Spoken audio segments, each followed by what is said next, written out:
আসসালামু আলাইকুম। আজ ২৮ মার্চ ২০২৬ শনিবার। দৈনিক প্রথম আলো আমাদের সামনে রয়েছে। আমরা এখান থেকে কয়েকটি বিষয় নিয়ে জানার চেষ্টা করব, যেগুলো বিভিন্ন প্রতিযোগিতাপূর্ণ পরীক্ষা আসার মতো, লিখিত বা ভাইবা। আসুন শুরু করি। আ প্রথমে একটু দেখি, আমাদের যেহেতু সবারই লক্ষ্য সরকারি চাকরির দিকে, সরকারি চাকরির অবস্থা কী এখন বর্তমানে। দেখেন ৮,০০০ সরকারি চাকুরির মুক্তিযোদ্ধা সনদ সন্দেহজনক। আচ্ছা দেখেন, এখানে বলা হয়েছে যে বর্তমানে আপনার মুক্তিযোদ্ধা কোটায় ক্যাডার ও নন ক্যাডার মিলিয়ে চাকরি নিয়েছেন ৯০,৫২৭ জন। আর সরকারি চাকরিজীবীর সংখ্যা দেশে আছে আপনার ১৪ লাখ। যাক, এটা কথা প্রসঙ্গে আসলো আর কি।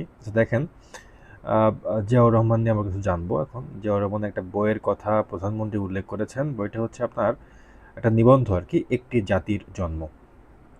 জিয়াউর রহমানের কিন্তু একটা গুরুত্বপূর্ণ বই আছে, তা হচ্ছে আপনার আমার রাজনীতির রূপরেখা নামে একটা বই আছে। দেখেন এই বইয়ে এই নিবন্ধে উনি কী বলছেন, একটি জাতির জন্ম নিবন্ধে এখানে বলা হয়েছে যে প্রধানমন্ত্রী বলেছেন, শহীদ প্রেসিডেন্ট জিয়াউর রহমান লিখেছেন তখন রাত 2:15 26 মার্চ 1971, রক্তের আখরে আখরে বাঙালির হৃদয়ে লেখা একটি দিন। বাংলাদেশের জনগণ চিরদিন স্মরণ রাখবে এই দিনটিতে, স্মরণ রাখবে, ভালোবাসবে। এই দিনটিতে তারা কোনোদিন ভুলবে না, কোনো দিন না।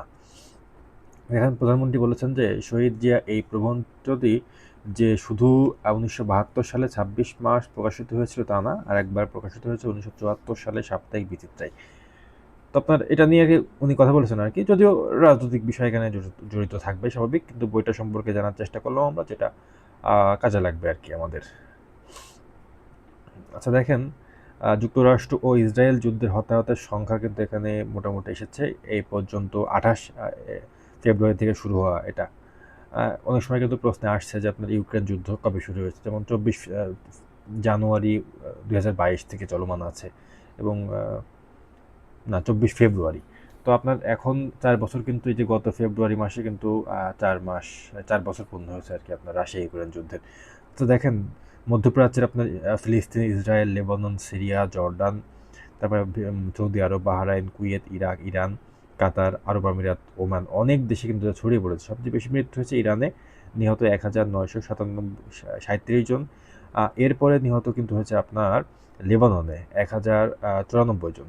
আচ্ছা দেখি, এখানে কিন্তু আমরা অনেকগুলো দেশের কিন্তু কিছু আপনার বিদ্রোহী গোষ্ঠী আছে, তাদের নামগুলো একটু দেখার চেষ্টা করি আমরা। প্রথমে আসি হচ্ছে আপনার ফিলিস্তিনের দিকে। ফিলিস্তিনি কিন্তু আপনার প্যালেস্টাইন আর কি, হামাস এখানে বিদ্রোহী গোষ্ঠী। আপনার এখানে আসে লেবাননের নাম। দেখেন লেবানন দ্বিতীয় সর্বোচ্চ মৃত্যু হয়েছে আর কি। এখানে আপনার হিজবুল্লাহ এখানকার বিদ্রোহী গোষ্ঠী।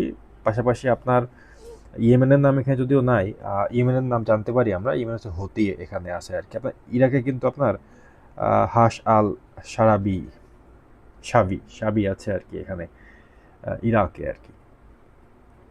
আর মূলত হচ্ছে আপনার দেখা যায় যে মানে মিডল ইস্ট আসলে দুইভাবে বিভক্ত হয়।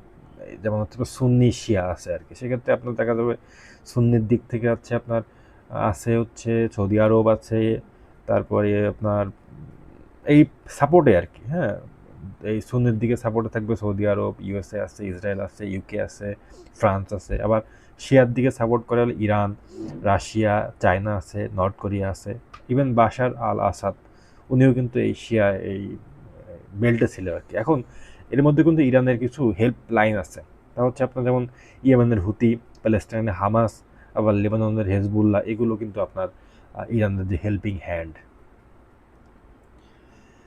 আচ্ছা এবার দেখেন, এখানে আজকে একটা বিষয় যে আপনার বাংলাদেশের অর্থনীতির নতুন ঝুঁকিগুলো কী কী, এটা আপনার গোলাম রসুল উনি বিশ্লেষণ করেছেন। উনি হচ্ছে আপনার অধ্যাপক, উনি এখানে অনেকগুলো ঝুঁকির কথা উনি বলেছেন, কিন্তু আমি আসলে ঝুঁকিগুলো থেকে কীভাবে উত্তরণ করা সম্ভব সেগুলো নিয়ে খুব একটা এখানে কিছু লেখা নাই আর কি। সেজন্য তারপরে আমি টুকটাক একটু বলি, কারণ শুধু ঝুঁকি বললে সমাধানও তো লাগবে, আমাদের যে কোনো সময় লিখতে হয় সমাধানের বিষয়গুলো। দেখেন এখানে বলা হয়েছে যে আপনার দেশের মোট বিদ্যুৎ উৎপাদনের প্রায় 65% আসে আমদানি করা জ্বালানি তেল, কয়লা ও এলএনজি থেকে। ফলে বিশ্ববাজারে জ্বালানির দাম বাড়লে তার প্রভাব দ্রুতই দেশের অর্থনীতিতে প্রতিফলিত হয়। দেখেন আপনার নিম্ন আয়ের পরিবারগুলোর উপর এর প্রভাব সবচেয়ে বেশি পড়ে।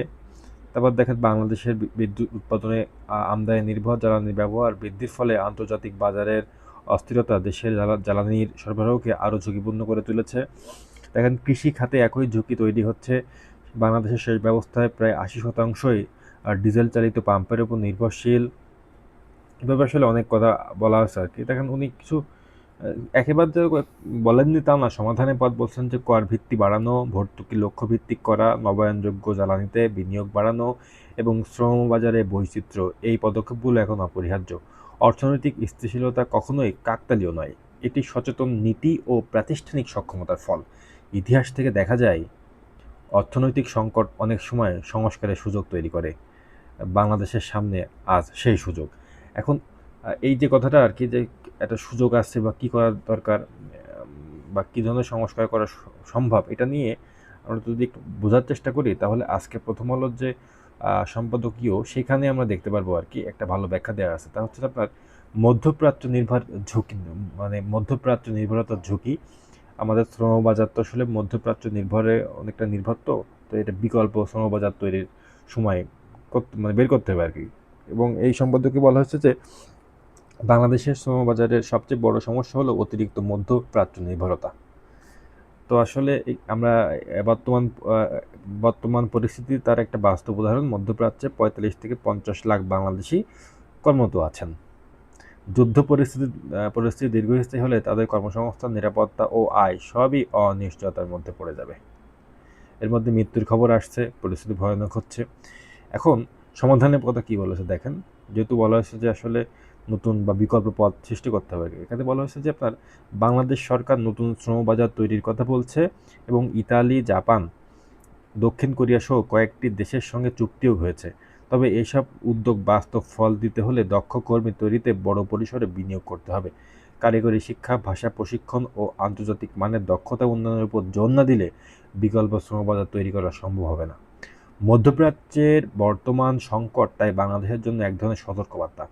বৈদেশিক কর্মসংস্থানকে টেকসই করতে হলে একক অঞ্চল নির্ভরতা থেকে বেরিয়ে এসে বহুমুখী শ্রমবাজার গড়ে তোলা এবং দক্ষ মানবসম্পদ তৈরি করা ছাড়া আর কোনো বাস্তবসম্মত পথ নাই। এখন সেই দীর্ঘমেয়াদী সংস্কারের সিদ্ধান্ত নেওয়ার সময়। তো দুইটা আর্টিকেল থেকে একটু আমরা করলাম আর কি, রিলেট করে দেখা গেছে যে বেশ ভালোই আর কি তথ্যগুলো।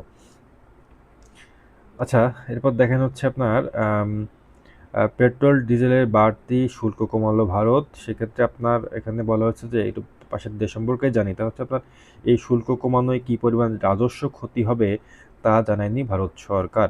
শুল্ক কমানোর পদক্ষেপটি এমন এক সময় নেওয়া হচ্ছে যখন 4টি রাজ্য ও একটি কেন্দ্রশাসিত অঞ্চলে আগামী মাসে নির্বাচনের প্রচারণা চলছে।